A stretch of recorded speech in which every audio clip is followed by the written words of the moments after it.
Salut à tous et bienvenue sur AZ237. Nombreux sont ceux qui croient que tous nos destins sont liés dans la toile de la vie. L'histoire d'aujourd'hui en témoigne.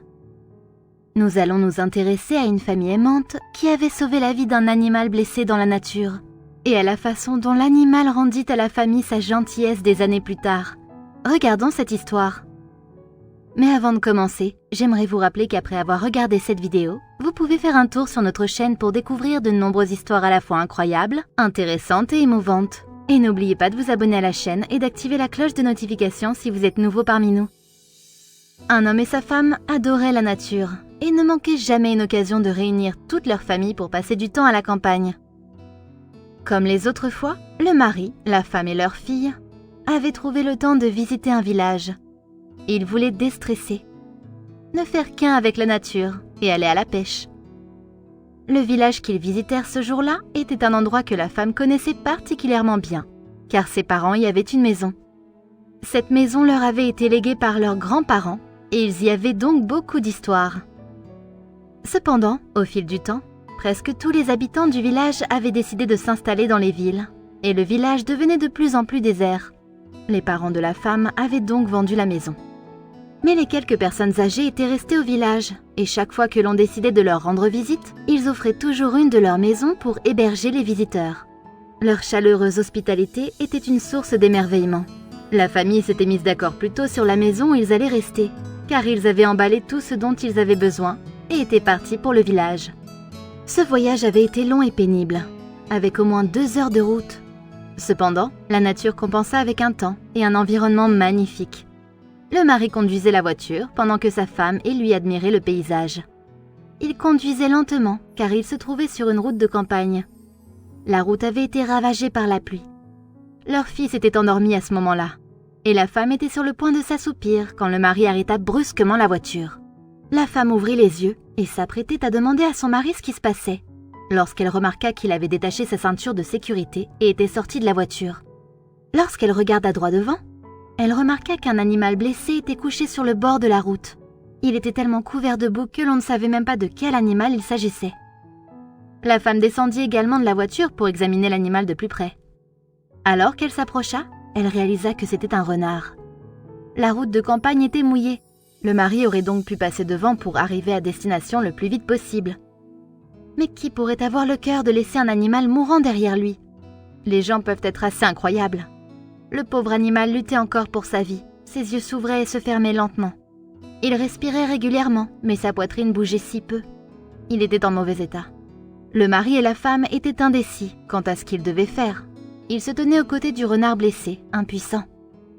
Pas un instant ne s'écoula avant que la porte de la voiture ne s'ouvre à nouveau et que leur fille ne saute hors de la voiture. Elle courut immédiatement devant ses parents, s'assit à côté du renard et commença à lui tapoter la tête. « Chérie, on ne peut presque rien faire pour lui ici », lui dit son père sur un ton triste. Cependant, les 2 parents étaient stupéfaits lorsque la fille se retourna vers eux. C'était la première fois qu'ils voyaient leur fille avec un visage aussi déterminé. Elle affirma qu'elle ne pourrait jamais laisser ce renard mourir ainsi au bord de la route et qu'elle n'allait certainement pas remonter dans la voiture sans lui. Les parents étaient d'accord, car ils avaient commencé à peser les options. Ils décidèrent d'emmener le renard au village, en espérant qu'ils pourront lui trouver une aide sous quelque forme que ce soit. La femme prit une couverture dans la voiture, et le mari ramassa soigneusement le renard et le posa dessus. Ils l'apportèrent à la voiture et le déposèrent soigneusement sur le siège arrière. Leur fille monta également sur le siège arrière et posa la tête du renard sur ses genoux. La femme et le mari savaient que s'ils voulaient aider le renard, ils ne devaient pas perdre de temps. Ils roulaient aussi vite que la route le leur permettait. La femme pouvait entendre sa fille parler au renard, comme pour le persuader d'attendre un peu et que de bonnes personnes l'aideraient bientôt. Mais le renard était las, le regard tourné vers le haut, dans le néant. L'animal était très malade. Il avait même vomi sur le plancher de la voiture. Dès qu'ils arrivèrent au village, la première chose qu'ils firent fut de s'arrêter à une maison où se trouvaient des gens. Le mari arrêta la voiture, courut vers la maison et frappa à la porte. Un vieil homme sortit de la maison et l'accueillit. Le vieil homme n'avait pas mis longtemps à comprendre ce qui se passait, car il conseilla immédiatement à la famille d'aller voir la vieille herboriste qui vivait dans la périphérie du village.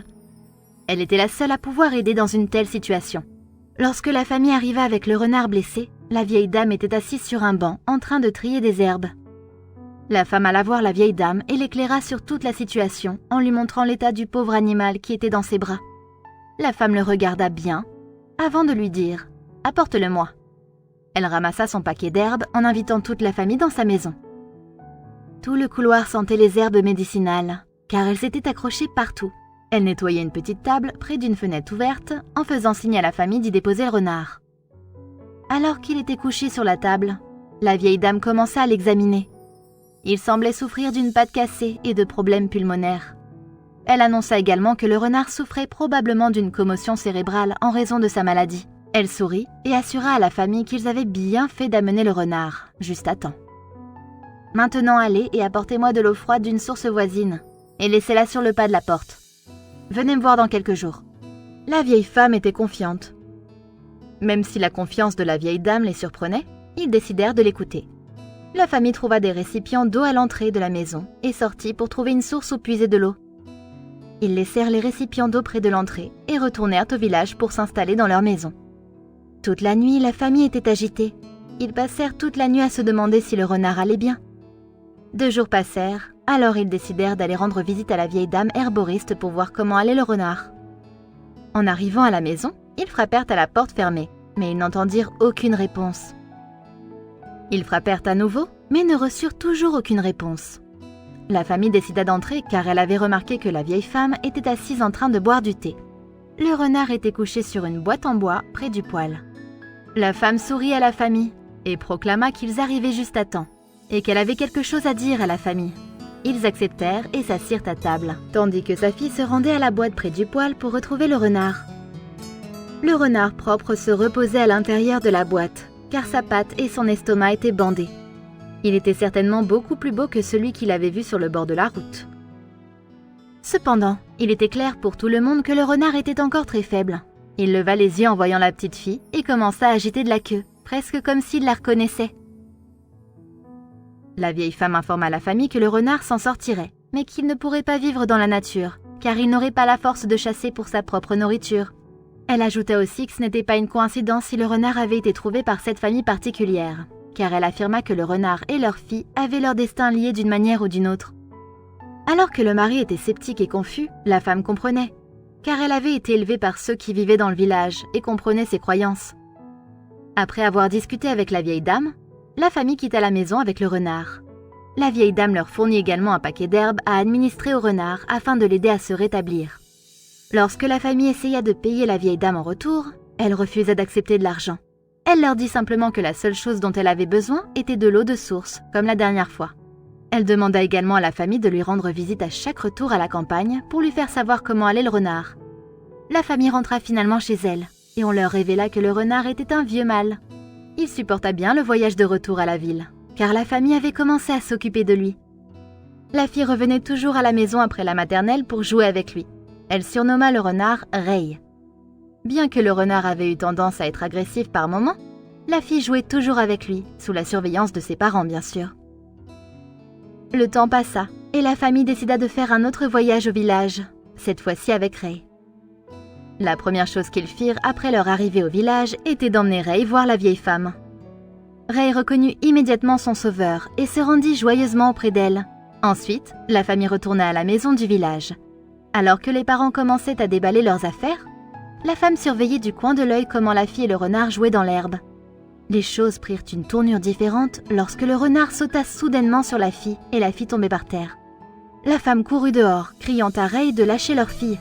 Cependant, lorsque la femme se rapprocha de la fille, elle remarqua que celle-ci se portait parfaitement bien, même si elle avait été un peu surprise par les réactions soudaines du renard. Lorsqu'elle regarda de plus près, elle remarqua que Ray tenait un serpent avec sa patte, et une prise de conscience soudaine la frappa. Le renard venait de sauver la vie de sa fille. Alors, elle se rappela soudain des paroles de la vieille herboriste, sur la façon dont les destins du renard et de la petite fille étaient liés. La famille avait sauvé Ray, et Ray venait de sauver leur fille unique. Le renard vécut heureux avec la famille pendant plusieurs années encore avant de mourir de vieillesse. Quelle est votre opinion au sujet de cette histoire? Dites-le nous dans les commentaires. Si vous avez aimé cette vidéo, alors cliquez sur le bouton j'aime et partagez-la autour de vous. À très bientôt sur AZ237.